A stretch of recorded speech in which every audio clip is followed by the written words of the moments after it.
Hey, what's up guys, it's your boy Jay the Modem Marauder back again with another video. We are now in the garage. This is day 2 of trying to get the diverter valve out. You guys don't know because I haven't posted that little bit in this or in any other video, but we tried to remove the diverter valve last week, and turns out the previous owner attempted that too because he thought that might be the cause of the engine code causing the boost leak.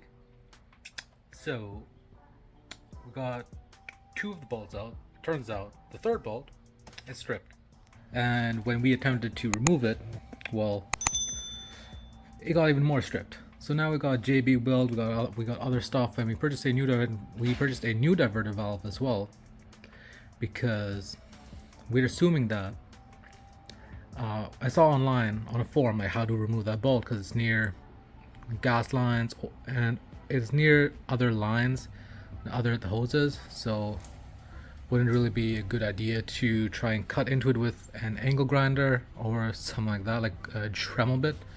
So we're going to try, I saw on the forum they said we could break the diverter valve off and then use a vice grip to remove the last bolt. So that's what we plan to do. So I'm going to do that right now and take you guys along on the journey. Right. Alright, so you guys may know this, we may or may not know this, but there are 2 ways to get to the diverter valve. The easiest way is to remove everything from the bottom, the bottom of the panels, all that, and get it from underneath.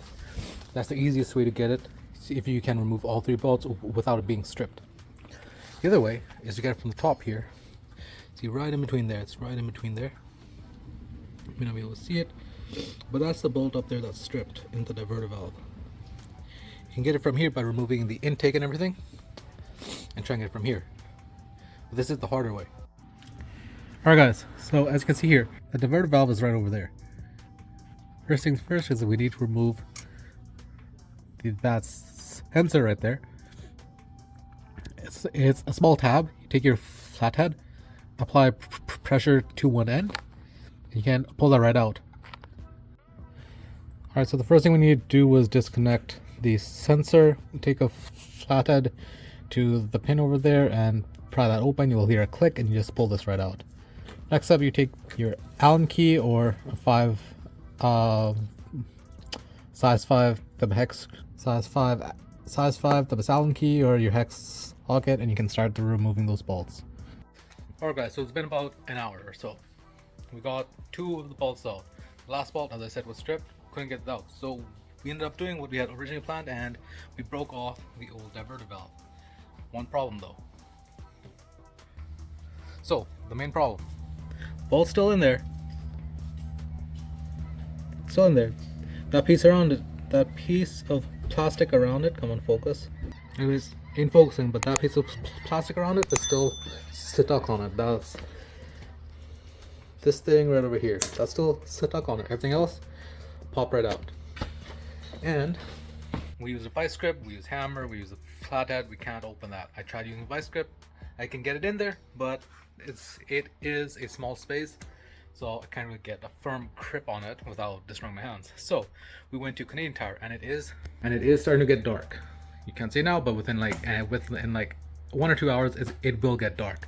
We end up getting this massive needle nose pliers and try using this headlamp because I need to get this shit done so we can actually get the car back on the road.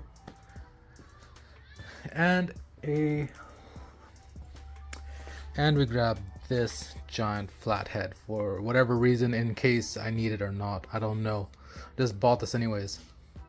So we're gonna try this and this. If these don't work, last resort is using this JB Weld epoxy and sacrificing one of my hex sockets and putting this on there and having it set overnight and try to remove it again tomorrow. That'll definitely work. I just want to get it done today, so we're doing all this. If all this does not work, then JB Weld might be the way to go.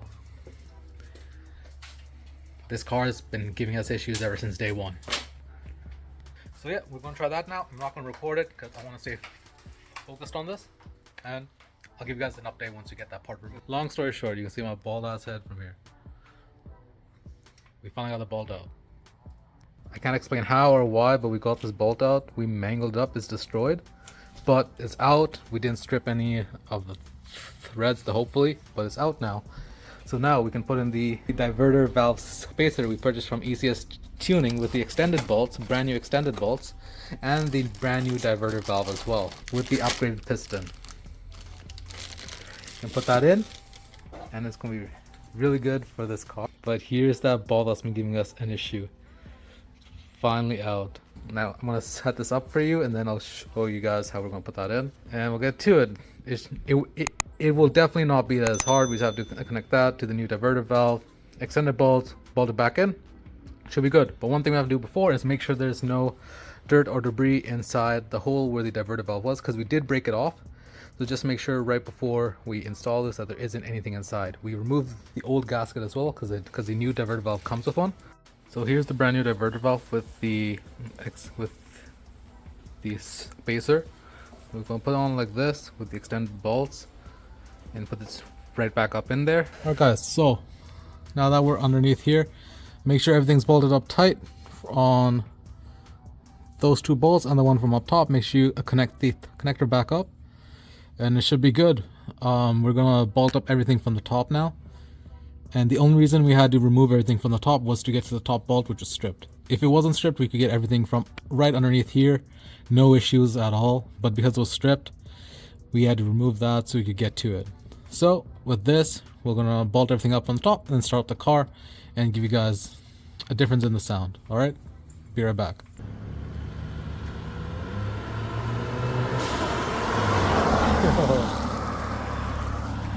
Hey, I don't know if you guys have heard that or not, but it actually works.